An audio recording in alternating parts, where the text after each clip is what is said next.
আন্দোলন কখনো একদিনে হয় না, এ এক নিরন্তর প্রচেষ্টা।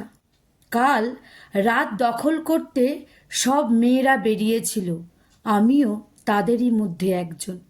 আজ আবার সেই চেনা রাস্তার অচেনা রাত, কি হয় ভয়, তাই মনের মধ্যে রয়।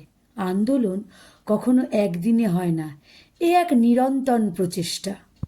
মহাভারতের যুদ্ধ, সেও তো একদিনে শেষ হয়নি। রাবণ বধ একদিনের প্রচেষ্টার ফল তো নয়। দেশকে পরাধীনতার শৃঙ্খল থেকে একদিনে তো স্বাধীন করা যায়নি। তবে এই আন্দোলন একদিনে কেন শেষ হয়ে গেল?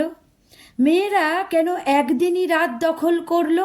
আন্দোলন কখনো একদিনে হয় না, এ এক নিরন্তর প্রচেষ্টা।